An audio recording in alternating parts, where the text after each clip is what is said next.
Welcome to the Aligned and Magnetic podcast. I'm your host, Lauren Ashley, intuitive business coach certified by the International Coaching Federation, and they call me the money mindset and manifestation queen. I take a spiritual and practical approach that's backed by neuroscience to help you make your vision a reality, but more importantly, doing it in a way that lights you the fuck up. If you're ready to create an aligned, magnetic, and profitable business so you can live a life and do the work you are absolutely in love with, you're in the right place. Get ready to hear the powerful questions and raw lessons that you need to create success your way. Thank you so much for being here. Let's dive in. Hey love, welcome back to another episode of the Aligned and Magnetic podcast. I am so stoked that you're here and totally recognize it's been a minute since I posted an episode. I have not been super great with my schedule this year in season 2 just because there's been so much movement and I really did try to get ahead, but there's been a lot going on. So I wanted to give you, I guess, like a little bit of an update, and then I want to go into something that came up in a 3-day coaching mastery course session. What do we call it? Cohort program that we ran with the Coach Approach Leadership Academy earlier this May, and I've been reflecting on it. So I really want to share more about my thoughts on that with you, around how do we use our, I guess, strengths and skills and intuitive abilities in the context of coaching, where we're not meant to be leading the conversation or making assumptions about clients and about situations and all of that stuff. So first of all, you might notice my background is a little bit different. I'm in my new office in Montreal. We just moved here at the beginning of April, and super stoked about it. So one of my goals that I was actually sharing with a lot of my clients and people who are invested in my story is that my goal was to furnish our apartment under $1,000. And it's so funny because my wife and I have like a disagreement or a debate about what it means to furnish an apartment. So in my mind, I was like, okay, I'm going to buy all of our furniture for under $1,000 or around $1,000. Like, that's cool. And the whole idea around this was like, I didn't want to buy all brand new stuff. I wanted to really like repurpose and lean into recycled items, especially because we spent so much money furnishing our home in Mexico and all of our like good furniture is there. And we don't know how long we're going to be in Montreal for. This is very much an experiment. And so even though we totally could have dropped a lot more money on furniture, I didn't want to. I really wanted to leverage my resources and use my resources in a more like in a way that made more sense as an investment, you know, really taking a business-minded approach. Anyway, so I'll get into that in a little bit, but I am happy to report that we did, aside from our bed, we did get most of our furniture all under that $1,000 budget umbrella. Now, I say aside from our bed because I realized like halfway through this plan, I was really like thinking about it and visualizing and manifesting. I was like, okay, I'm going to manifest this amount of money and that will go toward, you know, our furniture and all of that stuff. And this is what we're going to find. And I just had a lot of fun with it. I envisioned like what my desk would look like, literally got the perfect desk for like $100. Anyway, it's been such a fun experiment to play with. And so the bed, while I was envisioning all of this, I was like, okay, we could totally get like a used bed. The more I thought about sleeping in a used bed from somebody that I don't know, the more I got grossed out. And not just that, but comfort is a thing. Like, we're getting older. I turned 30 last year, and I definitely need a comfortable place to sleep. Otherwise, I am not particularly happy. And we had a couple experiences over the past couple of years where like the bed just wasn't comfortable. So I was like, you know what, let's just get something that's going to work for us. Let's get something that's comfortable. However, I did manifest a really good deal on the bed. It came with a free duvet, free sheets, free pillows, free mattress cover, all of that. So I think we did pretty good. And I also manifested a interest-free payment plan. So we're paying like $80 a month for our really comfortable king size mattress, and I love it. Okay, so aside from that, and maybe we'll do like a more in-depth like update on the move to Montreal and how it all happened, because that is really an incredible story to tell as well.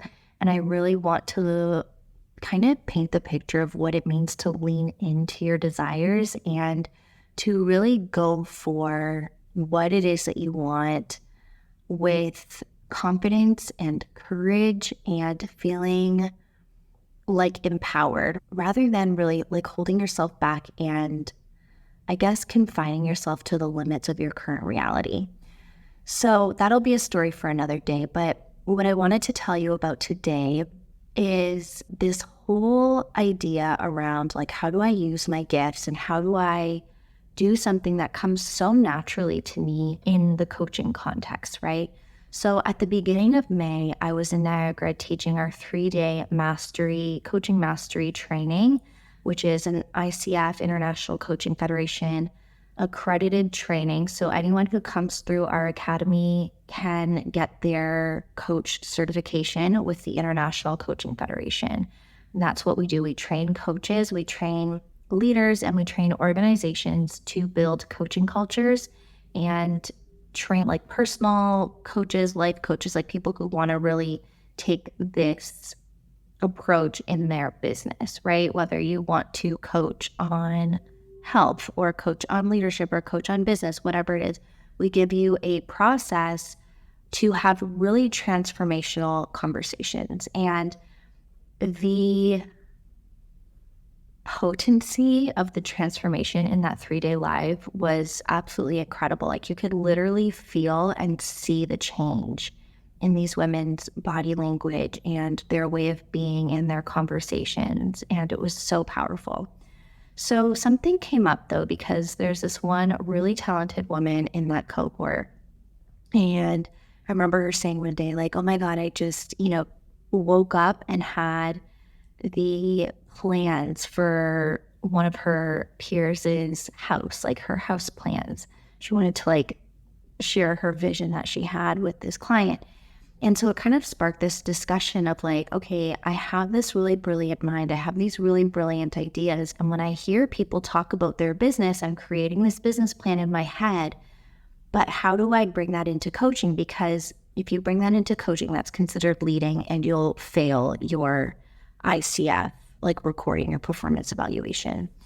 So how do we bring our intuitive gifts into the coaching context? Now, I want to say that when it comes to learning coaching skills, coaching is something that we are so like, it's not a natural skill for people. Okay. So if anyone's listening to this thinking like, oh, anyone can be a coach, like, no, it's not true. And on top of that, years of experience in any particular field even doesn't make you a good candidate to be a coach. Coaching requires a lot of skill, a lot of undoing, and a lot of refinement and focused effort to be able to have coaching conversations. And not just like any coaching conversation, but a successful coaching conversation. And there is actually a method. There is a method to having successful coaching conversations in a way that helps your clients get the best results possible. Now, whenever I'm talking to a new coach, a beginner coach, my recommendation is to learn how to silence those, I don't want to say silence your gifts, but learn how to silence that part of your brain that always wants to know the answer or always wants to problem solve. Coaching is the absolute opposite of problem solving. When I'm in the coaching seat, my job isn't necessarily to solve problems. If you are solving problems, that is probably more of a consultant role. And there's nothing wrong with consulting. It's just that there's usually a reason that clients come to us for coaching, and it is our role to kind of stay in that coaching hat. That being said, in your evolution as a coach, there will come a point in time when you are so comfortable with the coaching conversation, you are so comfortable with the core competencies and what it means to embody coaching, that you can clearly distinguish for yourself the difference between this is what it feels like when I'm in the coaching seat, and this is what it feels like when I'm consulting or, having some inspired ideas and all of that stuff. In the beginning stages, like I said, I very much urge new coaches to not even play with that second part, because that second part comes naturally to us. Usually that second part comes because of years of experience in business or years of experience in an industry, and our brain becomes wired to detect, holes, or to piece puzzle pieces together to create a solution for a problem.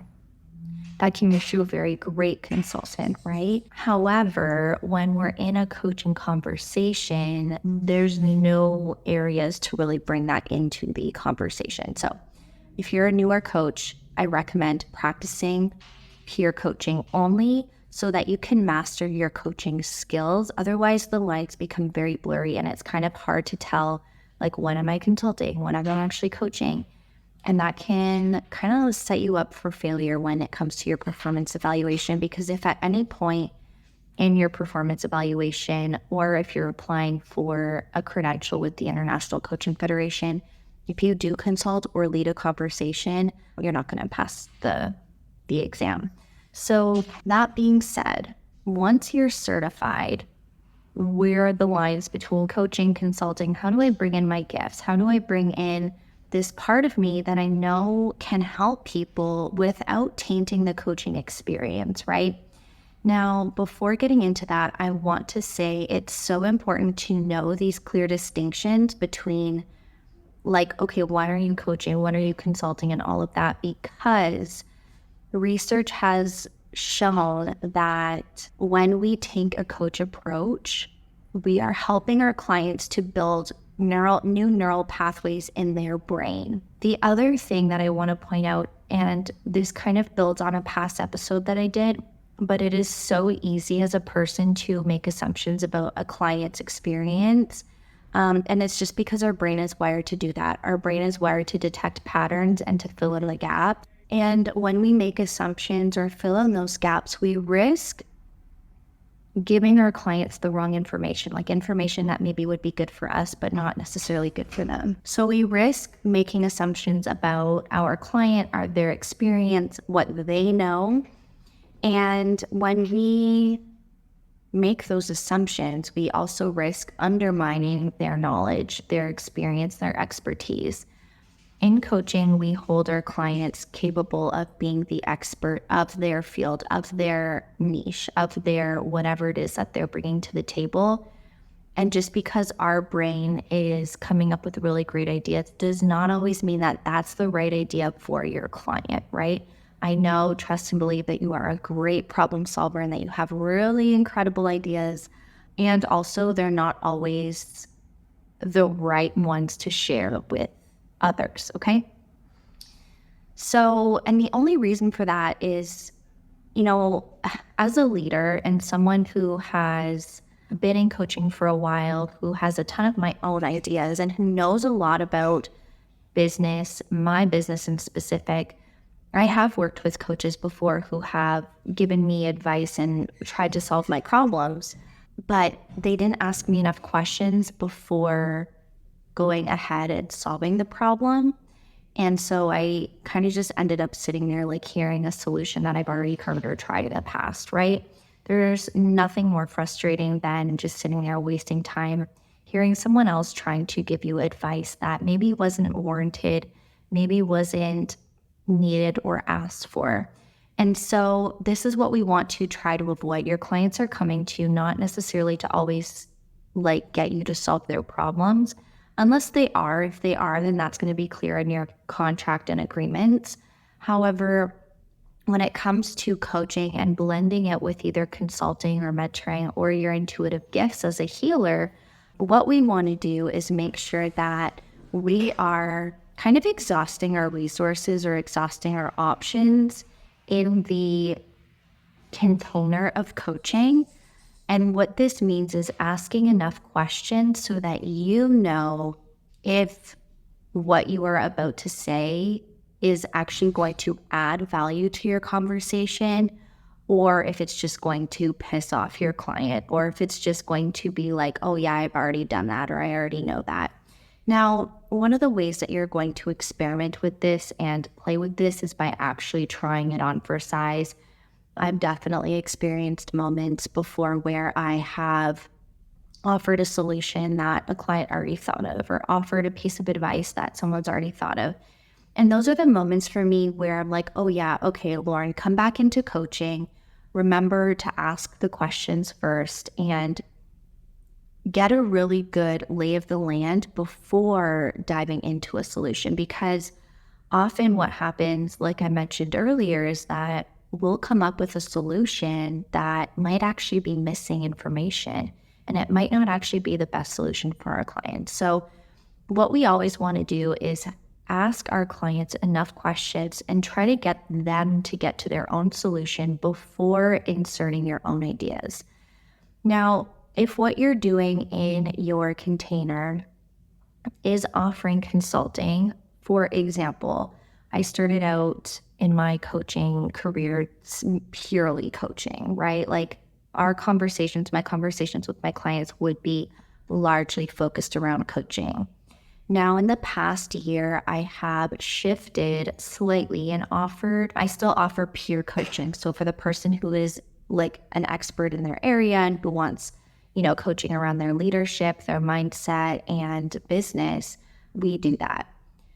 However, I do also offer consulting and done with you services, and that requires me to be an expert in a certain capacity.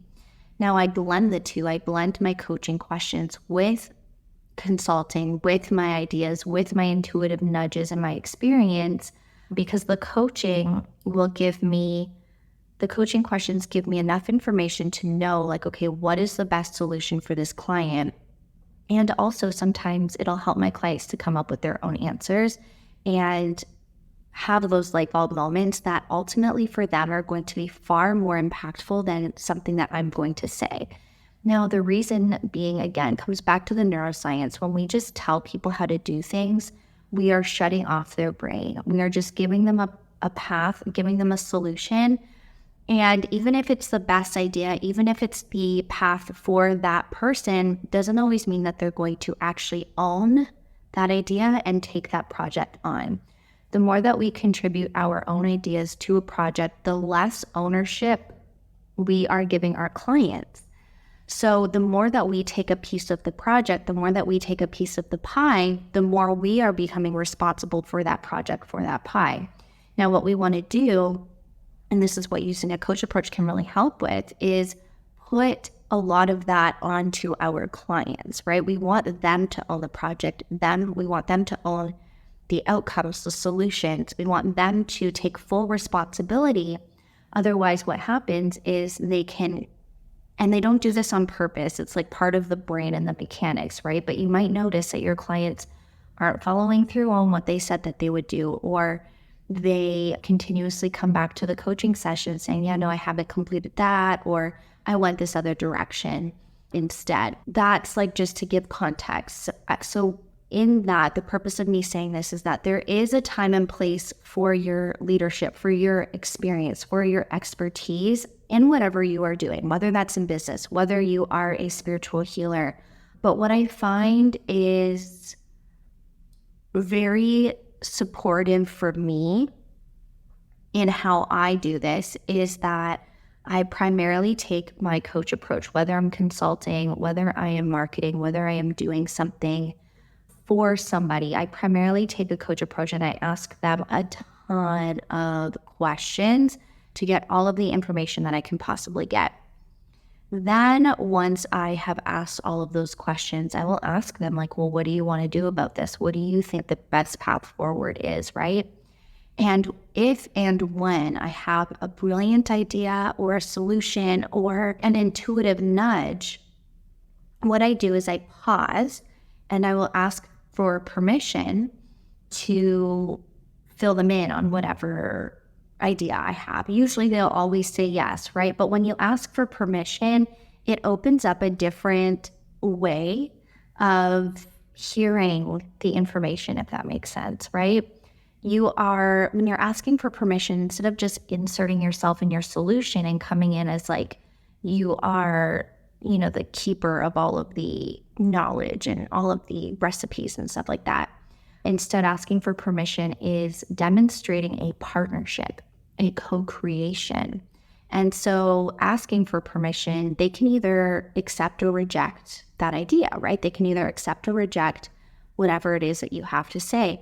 And that piece is so important because we, as coaches and healers, although we can be very insightful and very intuitive and pick up on things, we don't necessarily want to condition our clients, and we definitely want to encourage their own responsibility, their own decision-making, and their own self-trust so that they can do whatever they want with the information that they just received. Does that make sense? So to come back, circle back to this whole, I'm having all of these ideas about how someone can run a business and do the thing. If somebody wanted a business plan or a solution for their question, they can just go into ChatGPT and type in how to blah, blah, blah, blah, blah. But people, generally speaking, don't have trouble with creating plans, creating solutions, creating a strategy. Although, yes, there is some learning there, but once you have a foundation and a sense of how to do something, you can be off to the races. And generally speaking, when it comes to working with people who are pretty experienced in life, like leaders, CEOs, people who have had a very successful career path, they don't always need new ways to do things. We can often leverage or build on what we already know from before. So by asking coaching questions and by leaning on coaching as the first approach, we are pulling from them what they already know, and we are able to then see okay, what's actually getting in the way here? Because sometimes clients don't actually realize that it's not about that they don't know something, they don't know how to do something. It's more about that they're afraid or that there's some sort of underlying belief there about how they're showing up. And this was demonstrated so perfectly in a coaching demo in our 3-day mastery, where one of our coaches who did have the business plan, one of the coaches was talking about what she wants to do with her coaching business and how she wants to get the word out there. And the coach was mapping out in her head the plan. And she was like, oh my God, if you just do this, then you'll be fine. If you just do this, then you'll be fine. You're good to go. You already know. But it's not helpful, right? For people to be like, well, you already know how to do this. Just go do it. The reason that people typically bring these conversations to the table is because there's on some level lack of confidence, or there is a fear, or there's something that they just need to get off their chest, work through, move through so that they can take action and proceed. So the coach, this was a really big moment for her. And I remember in her a debrief when we gave them feedback, she was like, yeah, I was definitely thinking of all of the things that I would do and all of the ways that you could and all of this and that and that and that.